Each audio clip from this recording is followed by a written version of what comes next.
Hello, नमस्ते, सत श्री अकाल, आदाब। मैं संग्राम सिंह आप सभी का फिर से स्वागत करता हूं आरंभ स्टडी में। तो आज तारीख है 14 जुलाई और वक्त हो चुका है 10 का दम देखने का, जिसमें हम डिस्कस करते हैं top 10 daily current affairs MCQ और कवर करेंगे अपना most important current affairs of the previous day. तो इस पूरे वीडियो में मेरे साथ अंत तक बने रहिएगा। तो चलिए पढ़ते हैं। तो वीडियो को शुरू करने से पहले हम देख लेते हैं कि आज के दिन में क्या है खास, यानी आज के दिन का क्या है इतिहास।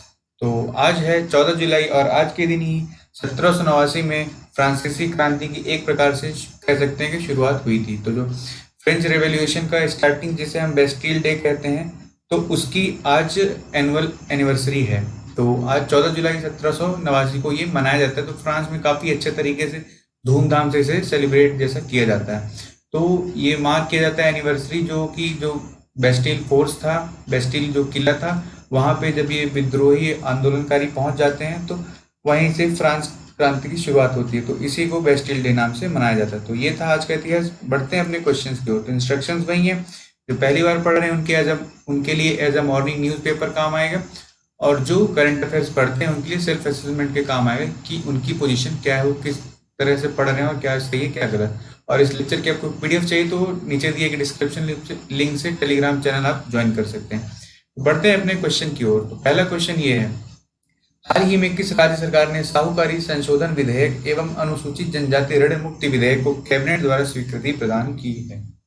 तो अभी रिसेंटली किसी गवर्नमेंट ने ये विधेयक लाया है, तो उसको कैबिनेट से स्वीकृति प्रदान की है। तो कौन सी है वह राज्य सरकार? Option A Andhra Pradesh, B Madhya Pradesh, option C Chhattisgarh या फिर ऑप्शन डी उत्तर प्रदेश। तो देख लेते हैं इसका आंसर। तो इसका आंसर ऑप्शन बी मध्य प्रदेश। तो रिसेंटली मंत्रिमंडल का बंटवारा हो गया है, कौन किसको मंत्री बनाया गया है, कौन सा डिपार्टमेंट किसे मिला है, कौन सा अच्छा डिपार्टमेंट, कौन सा खराब डिपार्टमेंट, सब कुछ सबको पता चल गया है। तो इसके साथ ही हुई पहली कैबिनेट बैठक मंत्रियों को विभाग मिलने के बाद। तो इस कैबिनेट बैठक में ये डिसीजन लिया गया है कि एक दो बिल को विधेयक को मंजूरी दी गई है।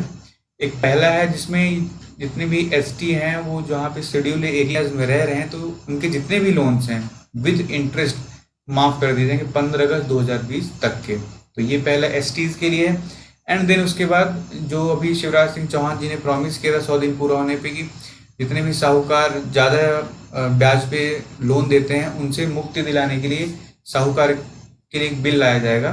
तो वो भी बिल इनको अमेंडमेंट करके पास कर दिया गया, यानी कैबिनेट ने मंजूरी दे दी है। तो ये फाइनल बिल जब अपनी विधानसभा से पास होगा, सब कुछ कंप्लीट होगा, तभी एक्ट के तौर पे आएगा। बट अभी विधेयक को मंजूरी मिल गई है। तो ये थी मध्य प्रदेश सरकार। बढ़ते हैं नेक्स्ट क्वेश्चन की ओर। Where was the golden tiger recently found in India? तो अभी हाल ही में एक गोल्डन टाइगर की फोटो काफी ज्यादा वायरल हो रही थी सोशल मीडिया में। तो वो किस नेशनल पार्क में पाया गया? ऑप्शन ए कान्हा राष्ट्रीय उद्यान, option B Satpura national park, option C Kaziranga national park या फिर option D Jim Corbett national park. इन चारों में से कहाँ पे वो गोल्डन टाइगर की फोटो थी? तो इसका answer option C Kaziranga national park. तो ये इंडिया का माना जा रहा है कि ओनली गोल्डन टाइगर है, यानी जो भारत में अभी तक गोल्डन टाइगर पहली बार देखा गया, और ये सिर्फ एक मात्र है। कहाँ पाया गया? असम के काजीरंगा नेशनल पार्क में। तो फोटो किसने ली है? मयूरेश हेंड्रे द्वारा ये फोटो ली गई है और काफ़ी ज़्यादा वायरल है। इसको वायरल किसने किया है? जो आईएफएस ऑफिसर है परवीन कासवानी, काफ़ी ज़्यादा फोटोज और ये सब शेयर करते रहते अपने ट्विटर हैंडल से। उन्होंने इसके बारे में जानकारी दी और बताया कि इसको टैबी टाइगर और स्ट्रॉबेरी टाइगर भी कहा जाता है। तो ये था गोल्डन टाइगर जो कहाँ मिला है? काजीरंगा नेशनल पार्क में। बढ़ते हैं नेक्स्ट क्वेश्चन की ओर। तो ये रहा आपका गोल्डन टाइगर। देखते हैं नेक्स्ट क्वेश्चन। तो हाल ही में गूगल द्वारा भारत में कितने रुपए की निवेश की घोषणा की है? तो अभी रिसेंटली एक इवेंट ऑर्गेनाइज किया था जहाँ पे सुंदर पिचाई जो कि गूगल और अल्फाबेट की सीईओ हैं, उन्होंने अनाउंसमेंट किया कि हम कुछ अमाउंट ऑफ रुपी आपके यहाँ निवेश करेंगे। तो क्या है वो रुपीज?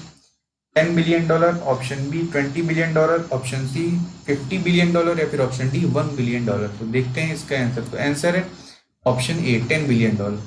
तो $10 बिलियन लगभग रुपीज में 75,000 करोड़ रुपए होता है, और जो अगले 5 से 7 साल में गूगल इन्वेस्ट करेगा। तो बहुत बड़ा अमाउंट है। इंडिया के डिजिटाइजेशन के लिए काफ़ी ज़्यादा इंपॉर्टेंट माना जा रहा है कि इससे काफ़ी चीज़ें बदल सकती हैं। जैसे इंडियन रेलवे में ये जो फ्री वाईफाई वाला जो गूगल का एक योजना थी, काफ़ी ज़्यादा सक्सेसफुल हुई। तो अब इसे भी माना जा रहा है कि एक लैंडमार्क डिसीजन होगा।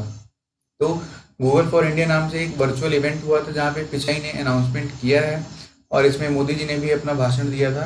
तो ये गूगल फॉर इंडिया इवेंट में कहा है। तो इन्होंने बताया है कि ये दर्शाता है कि हमारी कंपनी को कितना कॉन्फिडेंस है भारत के भविष्य और उसकी डिजिटल इकोनॉमी पे। इसी में इनका इन्वेस्टमेंट है $10 बिलियन। बढ़ते हैं नेक्स्ट क्वेश्चन की ओर। हाल ही में पोलैंड में चुनाव जीतकर कौन से फिर से प्रेसिडेंट बने? तो वहाँ के जो इनकम्बेंट प्रेसिडेंट थे वो फिर से जीत के आए हैं। तो कौन है वहाँ के प्रेसिडेंट जो जीत के आए हैं? तो हर इलेक्शन इसलिए इम्पोर्टेंट हो रहा है क्योंकि कोविड-19 पेंडेमिक है और इलेक्शन कराना कितना कठिन है। तो देख लेते हैं इसके क्या है ऑप्शन। तो option A Andrzej Duda, option B Rafal Trzaskowski, option C Erdogan या फिर ऑप्शन डी इनमें से कोई भी नहीं। तो क्या है इसका आंसर? चलिए देख लेते हैं। आंसर है ऑप्शन ए अंद्रेज डूडा। तो बस आपको नाम याद रखना है कि वहाँ के रिसेंटली प्रेसिडेंट कौन बने हैं। बढ़ते हैं नेक्स्ट क्वेश्चन की ओर। वान कर्मन पुरस्कार किस क्षेत्र में दिया जाता है? तो रिसेंटली अनाउंसमेंट हुई है किसी एक पर्टिकुलर पर्सनैलिटी को ये अवार्ड देने की। तो देख लेते हैं किस फील्ड में दिया जाता है। तो ऑप्शन ए साहित्य, ऑप्शन बी खेल, ऑप्शन सी विज्ञान, ऑप्शन डी थिएटर। तो ABCD में से कौन सा इस ऑप्शन सही है? क्या लिटरेचर, स्पोर्ट्स, साइंस या फिर थिएटर? देख लेते हैं इसका आंसर। तो इसका आंसर है सी, यानी साइंस में।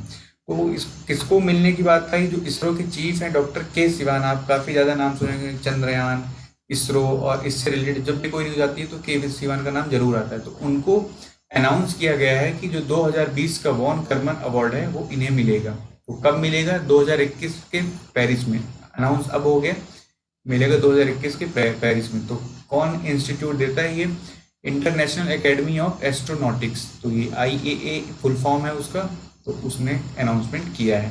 इससे पहले कौन पा चुका है? तो सिर्फ 2 भारतीय पाए हैं, कृष्ण स्वामी कस्तूरी रंगन और UR राव। तो ये पहले इससे पा चुके हैं। तो ये थे वॉन कर्मन अवार्ड के बारे में। बढ़ते हैं नेक्स्ट क्वेश्चन की ओर। मध्य प्रदेश सरकार द्वारा चलाया गया रोको टोको अभियान किस लिए है? तो मध्य प्रदेश सरकार ने एक काफ़ी ज़्यादा इंटरेस्टिंग अभियान चलाया है, रोको टोको। तो ये किस फील्ड के लिए है? तो ऑप्शन ए महिला सुरक्षा, ऑप्शन बी घरेलू हिंसा, ऑप्शन सी मास्क पहनने की समझाइश देने के लिए, फिर ऑप्शन डी सार्वजनिक जगहों पर थूकने से रोकने हेतु।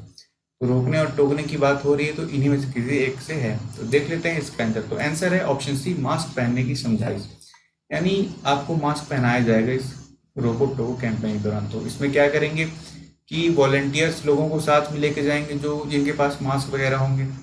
आपको देखेंगे बिना मास्क के घूम रहे हो, पकड़ लेंगे और समझाएंगे कि भैया मास्क लगाना कितना ज़्यादा ज़रूरी है, क्योंकि अब मैंडेटरी हो गया और कोविड-19 के दौरान तो आप लगाओगे। फिर क्या करेंगे, जब समझाइश देने के बाद आपके पास मास्क नहीं है तो आपको मास्क देंगे और 20 रुपये ले लेंगे। तो आप कह सकते हैं कि मास्क ऑन डिलीवरी जैसी कोई योजना है इनडायरेक्टली, बट ये मजाक पे था। सीरियसली इस ये है कि अब जितने भी पब्लिक प्लेस पे कोई भी देखेगा बिना मास्क के तो उसको पकड़ के उसको मास्क दे देंगे कंपलसरी। तो ये था रोको टोको अभियान। बढ़ते हैं नेक्स्ट क्वेश्चन की ओर। Which Russia's institute has claim to be the world's first vaccine. तो मतलब रशिया के किसी इंस्टीट्यूट द्वारा कहा गया कि हमने विश्व की पहली वैक्सीन बनाने का काम कर लिया है। तो ये कितना दावा सच है हम आंसर में देखेंगे, बट पहले देख लेते हैं कौन सी वह इंस्टीट्यूट है रशिया की जिसने ये दावा किया था।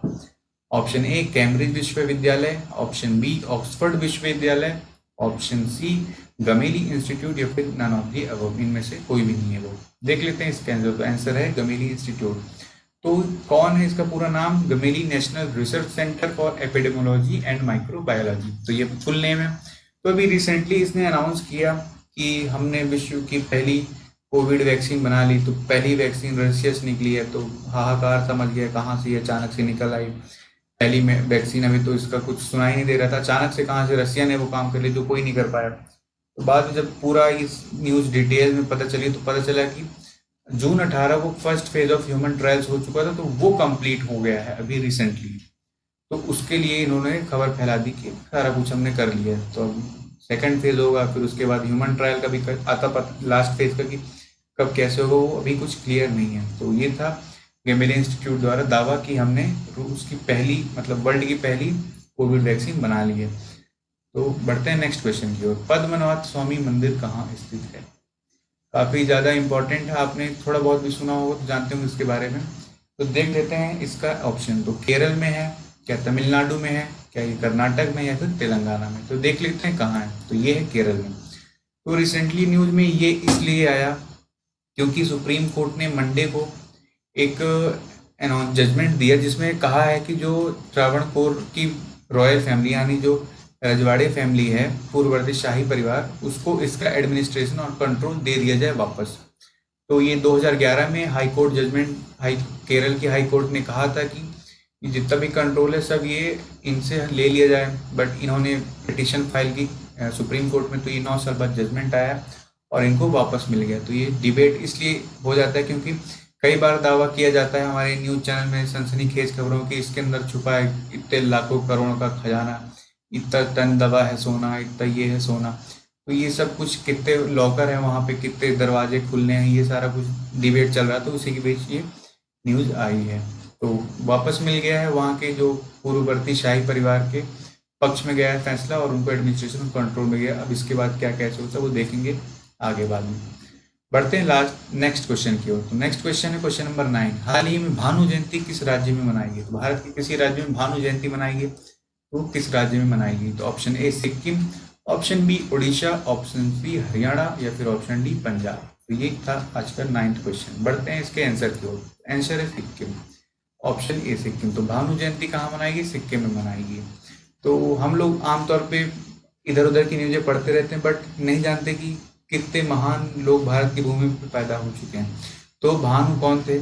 ये हिमालयन साहित्य में एक पायनियर थे, मतलब वहाँ के काफ़ी जाने माने एक साहित्यकार थे।